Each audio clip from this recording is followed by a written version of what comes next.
Tú ya sabes que Te Cambio es la casa de cambio online con el mejor tipo de cambio de verdad. Usa el cupón Qatar y participa del sorteo de 3 Smart TV de 50 pulgadas para vivir la final del Mundial a lo grande. A más operaciones, más oportunidades de ganar.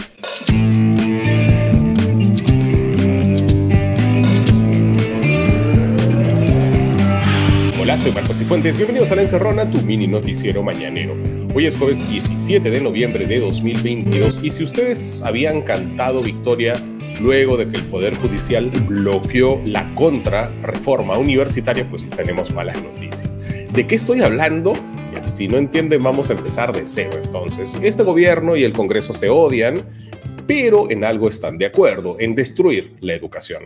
Por eso, de la manito, aprobaron la Ley 31520. ¿Recuerdan el número? La Ley 31520, a la que le pusieron un nombre irónico, Ley de la Autonomía Universitaria. En realidad, era un retroceso, era un borrón a la reforma universitaria, una vuelta al esquema en el que los rectores eran los dueños de las chacras que ellos llamaban universidades.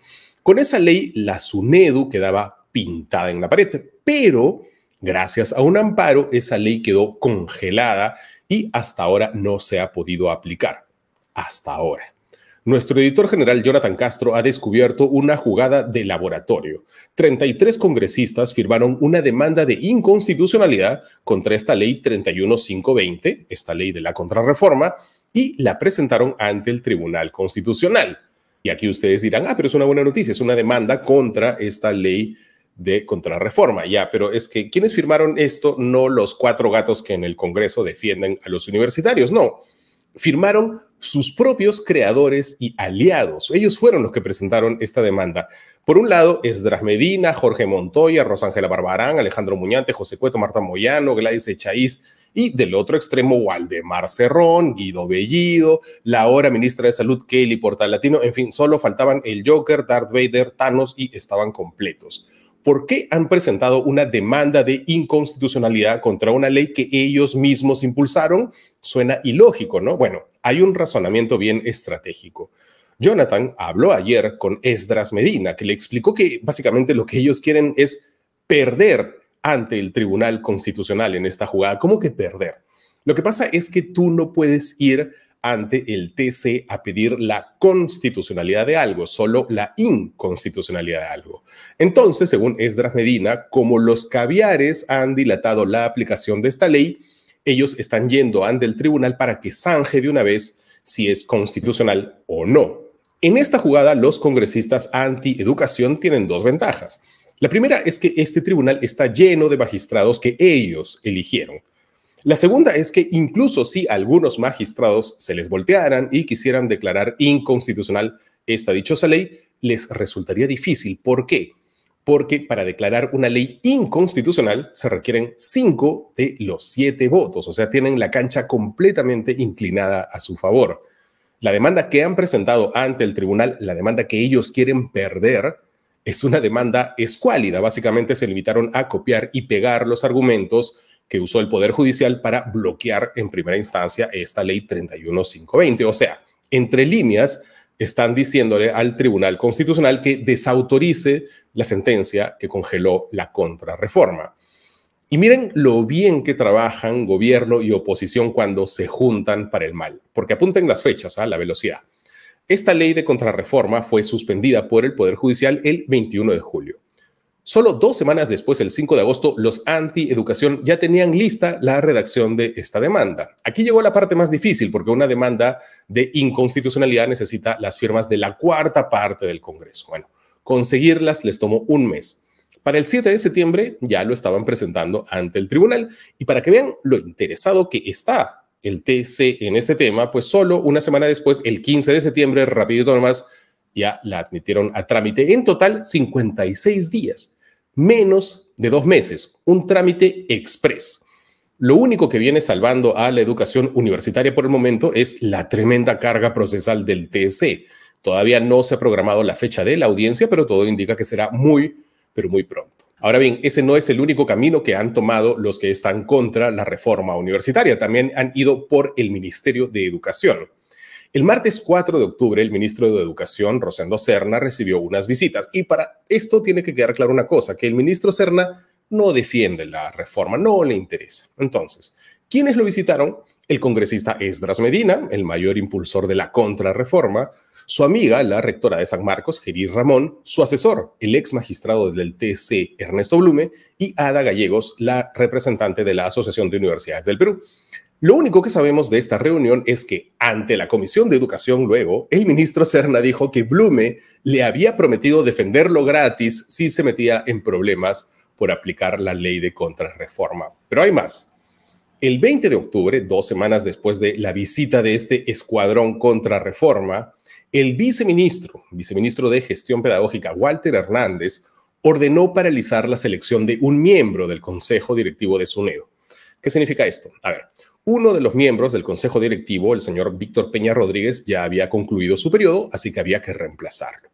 El 15 de septiembre, o sea, antes de la reunión del ministro con el escuadrón contrarreforma, el ministro de Educación emitió una resolución para designar a un equipo de docentes de primer nivel, Marcel Velázquez, Roxana Barrantes, Walter Estrada, para que sean ellos los que seleccionen al reemplazo, un procedimiento totalmente habitual. Pero luego de la visita, el viceministro les dijo no, paralicen todo. ¿Cómo sabemos esta historia? Porque Jonathan Castro pidió por ley de transparencia varios documentos, como los oficios que le enviaron a la comisión de selección. Y por cierto, en otro documento conseguido por Jonathan hay otro hallazgo, que otro ex magistrado del Tribunal Constitucional ha sido contratado nada menos que por San Marcos para llevar adelante la contrarreforma. El señor Gerardo Eto Cruz. Fíjense cómo van encajando las piezas. El bando anti-educación tiene a 2 ex magistrados del Tribunal Constitucional de su lado, mientras llevan el caso al Tribunal Constitucional. Y no es casualidad que haya sido San Marcos quien contrate al ex magistrado Gerardo Eto. Su rectora, Gerí Ramón, ha llegado al punto de decir que la ley que creó a la SUNEDO es el testimonio de una intención genocida en contra de la educación superior del Perú. Y esta señora es la rectora de San Marcos, imagínense. O sea, para ella, la ley que eliminó las universidades que funcionaban en el segundo piso de un chifa es una ley genocida. Suena a chiste, pero no nos vamos a reír cuando el gobierno, el Congreso y el Tribunal Constitucional de la manito, bien juntitos, le den la estocada final a la educación peruana. Si están buscando razones para marchar, razones para que se vayan todos, esta es. Que se vayan de una vez todos antes de que terminen de arruinar el futuro de cientos de miles de estudiantes peruanos. Ya volvemos con los titulares de hoy aquí en La Encerrona. Vuelve la emblemática Feria del Libro Ricardo Palma del viernes 4 al domingo 20 de noviembre en el Parque Kennedy. Celebremos los 50 años de la feria con actividades para toda la familia. Conoce a tus escritores favoritos, disfruta de presentaciones, shows infantiles y de una infinita variedad de libros. ¡Vamos todos a la feria! Hola, soy Marcos Cifuentes. Bienvenidos de vuelta a La Encerrona, tu mini noticiero mañanero. Hoy es jueves 17 de noviembre de 2022 y estas son las noticias que son virales o deberían serlo. Y ya está claro el caso de Blanca Arellano, la mexicana que desapareció en Huacho, al mismo tiempo que la policía encontraba en Huacho un cadáver descuartizado de mujer. En la madrugada de anteanoche, la Fiscalía allanó la habitación de Juan Pablo Villafuerte Pinto, el peruano que Blanca había conocido en internet, por el que había venido a Perú y que en todo momento obstaculizó las indagaciones. Las autoridades descubrieron prendas de vestir, cabellos y una bandera mexicana. Además, según informó la red de noticias del Norte Chico, las pruebas de luminol dieron positivo para sangre humana en rastros en la ducha, lavadero e inodoro. Después de todo esto, recién se ordenó la detención de Villafuerte ayer. La policía fue a su casa en San Juan del Lurigancho, pero ya no lo encontró. Por supuesto que no lo encontró. Si el señor se fue a la comisaría hace un par de días, allí tranquilamente se burló de las autoridades en su cara, diciendo que no recordaba su propia dirección. Y luego se fue tan tranquilo. Esto sumado a los chats con la familia de Blanca en los que básicamente se burlaba de la situación, pues todo eso ahora para detenerlo allí mismo en la comisaría, pero lo dejaron ir.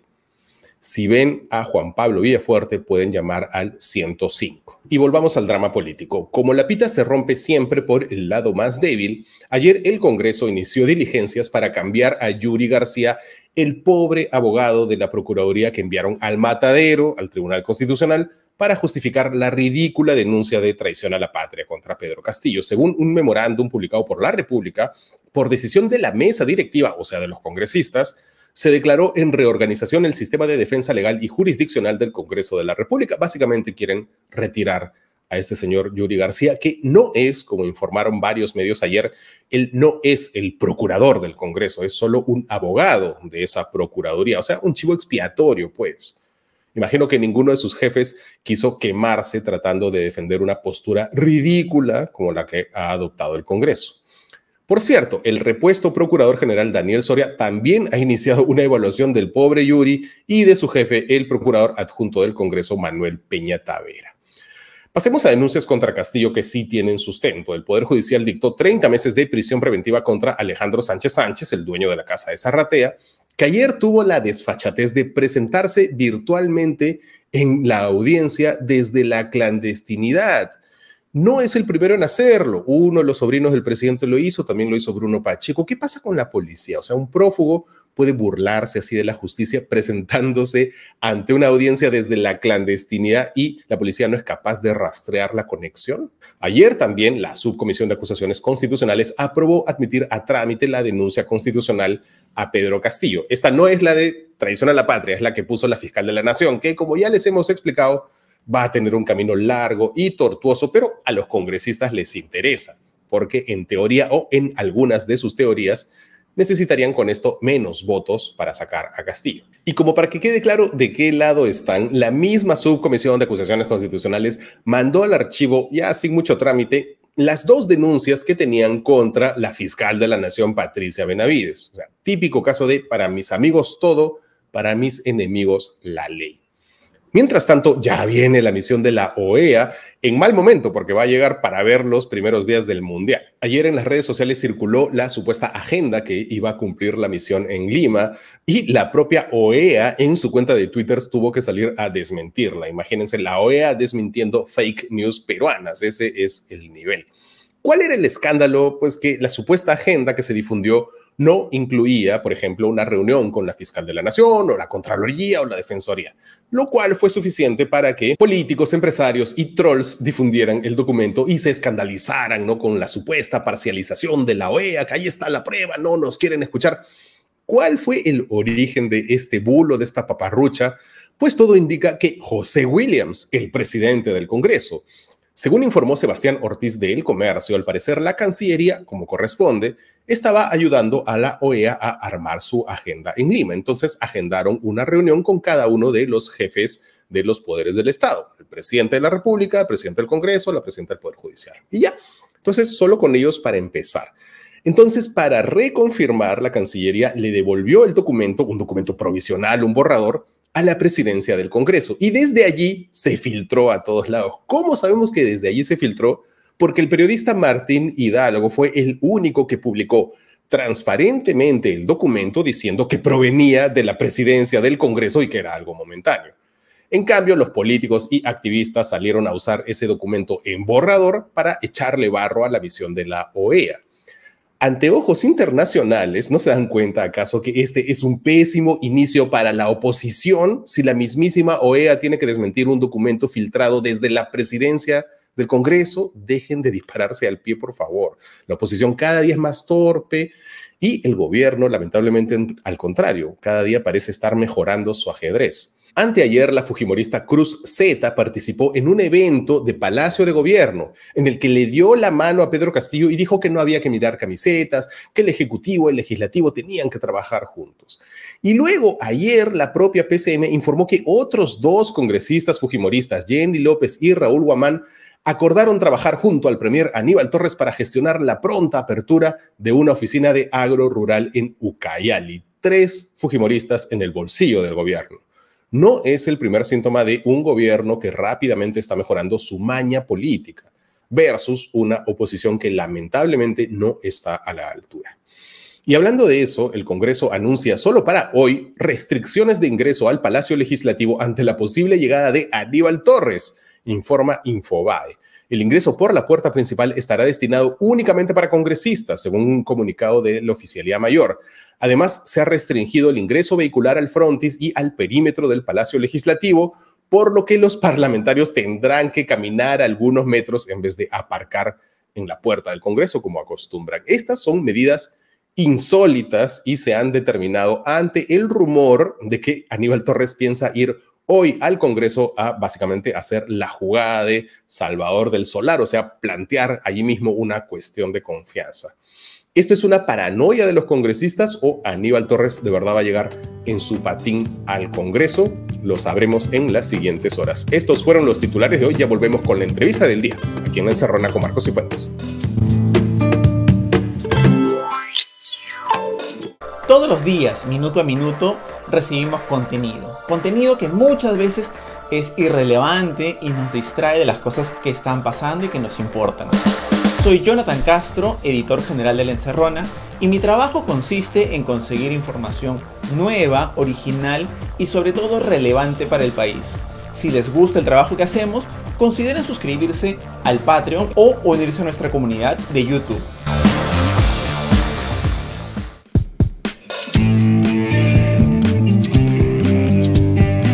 Bienvenidos de vuelta a La Encerrona, tu mini noticiero mañanero. Y hoy, desde Colpin, la Conferencia Latinoamericana de Periodismo de Investigación, les traemos el trabajo impresionante de Michelle Carrer, periodista chilena afincada en Lima, trabaja para Mongabay, la agencia de noticias ambientales, y ella, a lo largo de más de un año, entre el 2020 y 2021, realizó una serie de reportajes llamados La Ruta de la Flota China en América Latina. Y miren lo que pasa en nuestro mar, pero en la milla 201. Las embarcaciones chinas ya llevan varios años haciendo, digamos, como que repiten un mismo recorrido, ya todos los años, que comienza en aguas internacionales frente a Argentina, en el Atlántico, ¿ok? Luego se quedan ahí capturando una especie de calamar, que es distinta a la del Pacífico, pero es un calamar. Y luego pasan a el Pacífico por el Estrecho de Magallanes, suben digamos, enfrentando las aguas chilenas, peruanas, ecuatorianas, hasta que se llegan, digamos, cerca de las Islas Galápagos. Ahí se quedan y se reúnen con otra flota china que viene desde Asia, digamos, ¿no? Entonces ahí en ese punto la flota crece aún más. En Galápagos. Sí, cerca de Galápagos, ¿no? Estamos hablando de, no se sabe exactamente cuántas naves son, pero podrían llegar cerca de 500. Es un tema, es una preocupación por el tamaño, digamos, de la flota, que es extremadamente grande y por ende hay un riesgo grande de sobreexplotación. Este viaje que realizan se repite todos los años, ¿no? Entonces, cuando se quedan por Ecuador, también mucho tiempo frente a las costas peruanas, digamos, frente al mar peruano, ¿no? Y luego se devuelven a Argentina y repiten este movimiento. Cuando dices frente al mar peruano, esto es porque estas flotas no entran dentro de lo que los peruanos llamamos las 200 millas. Exactamente, pero el problema es que sí existen denuncias, digamos, de que muchas veces, o no sé si muchas, pero en ciertos casos, en ciertas oportunidades, las embarcaciones chinas sí entran al mar territorial de los países latinoamericanos a pescar de manera ilegal, ¿no? Y eso ¿Cómo se sabe eso? Por los sistemas satelitales, nuevamente, ¿no?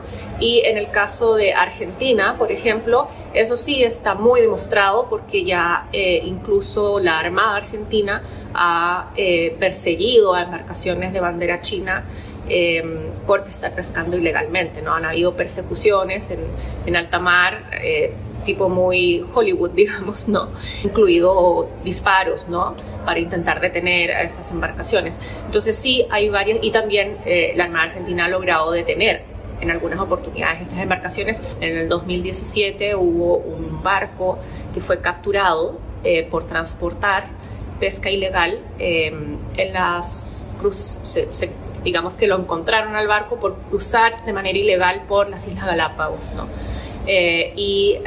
Al momento en que abordan el barco, ¿no? Tras detenerlo, se dieron cuenta que las bodegas estaban repletas de tiburones que están protegidos, que no se pueden capturar, ¿no? Que no es un barco pesquero, por cierto, el que yo te comento que detuvieron en 2017, sino que es un reefer que es básicamente como un refrigerador gigante que flota en el océano y va recuperando la pesca de otros barcos pesqueros para llevarla a puerto, ¿no? Porque cuando hablamos de pesca ilegal, el término en realidad es un poco más amplio, es pesca ilegal no regulada y no reglamentada, que son cosas diferentes, ¿no? Cuando el barco de bandera extranjera entra al mar territorial de un país sin su autorización para pescar, eso es pesca ilegal.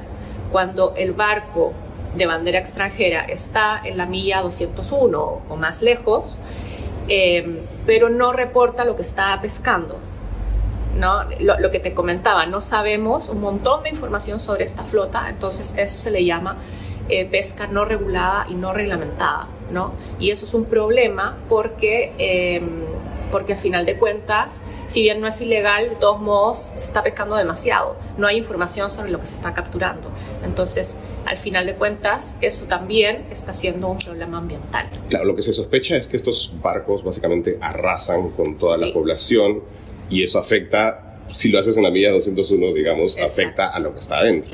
Exacto. No hay tiempo para más. Gracias a todas las radios y televisoras locales que nos retransmiten en todo el Perú. Ustedes son muy importantes para que la información de este programa llegue a cada rincón de nuestro país y no sea un privilegio de los que tienen una buena conexión a internet. Llévensela nomás. Gracias por llevársela encerrona más bien. Y si nos pueden mandar fotos y videos, mándennos como este que nos llegó desde Tacna. Allí nos transmiten en la señal de Radio 1. Así que un saludo para ellos y para todos los tacneños. Y hoy es jueves de gironeo, de salir de casa, y mientras ustedes están viendo esto, yo me estoy comiendo un tamal de Tamal Está Bien. En la avenida Petituars 4701, la esquina con la calle Salaverry Miraflores, tienen una gran variedad: tamal criollo, chinchano, arequipeño, tamal verde y por supuesto humitas, salada, dulce, chapana, todas al estilo clásico. Además hay combos de desayuno. Si quieres pan con chicharrón, hay pan con chicharrón, pero el secreto mejor guardado de Tamal Está Bien es el pastel de choclo, que está increíble. No me lo voy a comer ante cámaras, pero mientras ustedes ven esto, yo me estoy comiendo mi tamal está bien. Está en todas las redes sociales y también en su página tamaltabien.com. Eso es todo por hoy. Soy Marcos Cifuentes y esto fue La Encerrona, el único noticiero que te manda un abrazo. Chao, hasta mañana.